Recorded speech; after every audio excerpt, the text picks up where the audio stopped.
ప్రత్యేక హోదాపై కేంద్ర రాష్ట్ర ప్రభుత్వాలు అవకాశవాద రాజకీయాలకు పాల్పడుతున్నాయని జనసేన అధినేత పవన్ కళ్యాణ్ విమర్శించారు. ఇచ్చిన హామీపై ముఖ్యమంత్రి చంద్రబాబు, కేంద్ర మంత్రి వెంకయ్యనాయుడు మాట మార్చారని ఆరోపించారు. రాష్ట్రంలో మినీ భాజపా పాలన కొనసాగుతోందని పవన్ వ్యాఖ్యానించారు. కేంద్ర మంత్రి సుజనా చౌదరి, రాయపాటి సాంబశివరావులపై వస్తున్న ఆరోపణలపై నిపుణుల కమిటీ వేసి విచారణ జరపాలని సీఎంకు సూచించారు.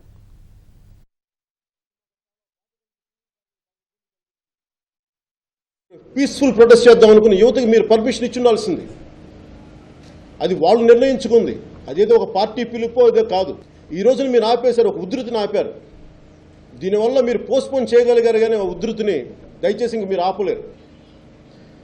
వెంకయ్యనాయుడు గారు గొంతు చించుకొని ఇవ్వాలి, రాష్ట్రానికి ఇవ్వాలి, అన్యాయం జరిగిపోతుందని చెప్పి అందరినీ నమ్మకం కలిగించి ఓట్లు వేయించుకొని ముందుకెళ్ళాక ఈ రోజున సంజీవిని విద్యగా అదేమన్నా సంజీవినియా, మర్చిపోయిన అధ్యాయం, గతించిన అధ్యాయం అనే మాటలు మాట్లాడుతున్నారు.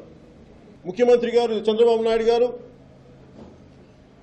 వారికి ముఖ్యంగా సపోర్ట్ చేయడానికి నేను కారణం వారి అడ్మినిస్ట్రేటివ్ ఎక్స్పీరియన్స్. ఆంధ్రప్రదేశ్ ప్రత్యేక స్టేటస్ గురించి ముందుకు తీసుకెళ్ళకపోవటం అది నైతికంగా ఆయన చేస్తున్న తప్పు. అది మీరు సరిదిద్దుకోవాలి. మీరు ఎందుకు కాంప్రమైజ్ అయ్యారో నాకు చెప్పండి. ఏ బేసిస్లో మిమ్మల్ని ఇబ్బంది పెట్టారో, మిమ్మల్ని ఎవరిని కాంప్రమైజ్ అవ్వమని చెప్పారో నాకు ఆ కారణాలు చెప్పండి.